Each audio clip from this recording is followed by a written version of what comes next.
Welcome back to the Kyle Olson Show. I was dispatched to Kenosha, Wisconsin for Breitbart News on Thursday to cover Joe Biden's visit there. First, let's talk about what happened inside. Biden met with a handful of community activists. It appears at least portions of it were scripted. When a woman who identified herself as Portia Bennett was called on, here's how she started. Hello, my name is Portia Bennett. I'm just going to be honest, Mr. Biden. I was told to go off this paper, but I can't. You need the truth. It's not clear if she was given the paper or if she wrote it and then changed her mind. But if she wrote it, why wouldn't she write down what she basically wanted to say in the first place? And why would she refer to it as this paper? Did the Biden campaign screen what messages the candidate was going to hear, or did the campaign script the questions so the feeble candidate could be prepared? We don't know. Here's this. People fear that which is different. We gotta, for example, why in God's name don't we teach history in history classes?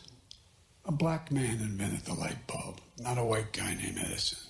Weird language to use in a church, but okay. Maybe Joe Biden should ask the progressives who have been controlling the education system why we don't teach history in history class. Maybe he should ask the textbook manufacturers that are progressives why they don't teach history in history class. The teachers' unions, the curriculum administrators, the school boards. Could anyone honestly say with a straight face that any of these are controlled by conservatives? No. Let's get to what he actually said. Is it true the light bulb was invented by a black man? Well, here's what the Daily Mail reported after Biden said that.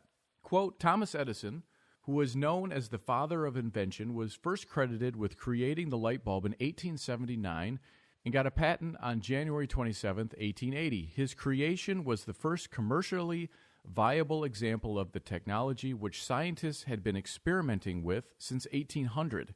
However, Edison's original bulb was created using a paper filament which burned out quickly.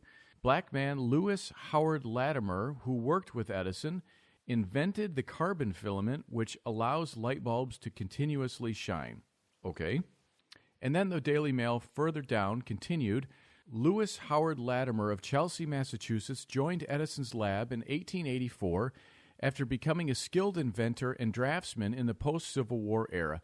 Latimer, who wrote Incandescent Electric Lighting, a practical description of the Edison system in 1890, was the one who made carbon filaments for light bulbs. That's interesting. I didn't learn that in school. As I recently wrote to my local school board president after it passed a very radical Black Lives Matter resolution, there's a lot of black history I didn't learn in school because it wasn't taught. But maybe Joe Biden should ask the education system that.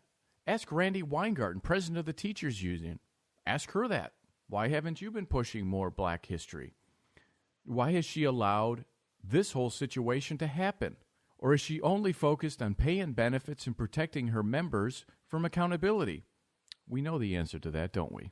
But listening to Joe Biden, you'd think there's some great conspiracy against Lewis Howard Latimer because he's black, who contributed to inventing the light bulb.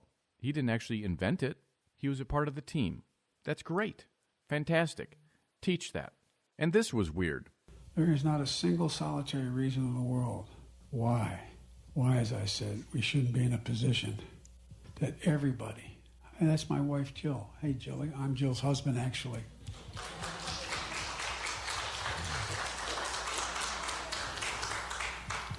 But I guess I should cut to the chase here.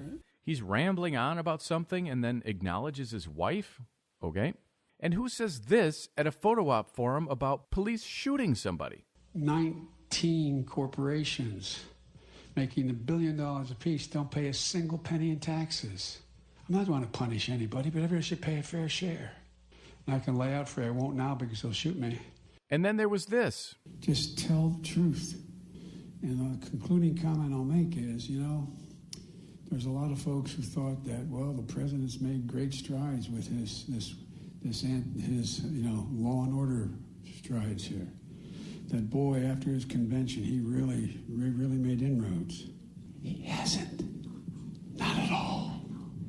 No, I'm not serious. I mean, it should give you a little bit of confidence in the American people. They ain't buying it. With all the millions and millions and millions of dollars being spent, they're not buying it. Okay, you can go on believing that, but polling shows otherwise, as I talked about earlier. Kenosha is a sprawling suburban city on the shore of Lake Michigan. When I first went to the burned-out sections, it was really hard to believe. The commercial areas appear to be older.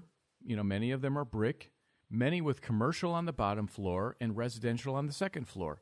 Areas smelled like a campfire. It's really hard to describe. Several buildings in a row torched. Buildings boarded up with BLM tagging as if to say, please don't target us next. We're on your side. I got to the Grace Lutheran Church where the Biden event was going to be held. Media was lined up across the street. It was a 4-lane street. It was busy, lots of cars. Not many supporters. More like residents who came out to see what was going on. About 50 Black Lives Matter activists crashed the event just minutes before Biden was to arrive, creating chaos. The police, Secret Service, they didn't know what to do. It was a remarkable contrast to President Trump's visit just 2 days earlier. A lot of angry people. The mood was more anti-Trump than pro-Biden. People dancing in the street to a song that had the refrain, F Donald Trump. Geriatric BLM activists twerking, who shouldn't have been, let's just say that. But can you imagine Trump supporters dancing to F Joe Biden? I can't. They're for Trump. You have to believe in someone to vote for them, don't you? That's my case. I'm not going to go vote against somebody. I'm going to vote for somebody I believe in. More pro-Black Lives Matter than pro-Biden. And they weren't there to support Biden. They were there to confront him, which he successfully avoided by going around the back. Justin Blake, the uncle of Jacob Blake, was there. He wanted to get inside, but he wasn't able because this group was very carefully screened. Here's a portion of what he told the media after he was unsuccessful in getting inside. Thank you for Mr. Biden and Jake. As I said, the first thing out of his mouth was talking about reform of policing, which is a great start. That's a start, but that's a sliver of the cake. I want to talk about why we don't have jobs, why there's no money in our community, why we continue to live in poverty when we built this country. It's 2020. Systematic racism is over. White privilege is over. We need to adjust our whole society around the truth. Let's examine our history because everything we all study, my friends, is incorrect. From the 8th grade test we took to pass school to 5th grade was incorrect.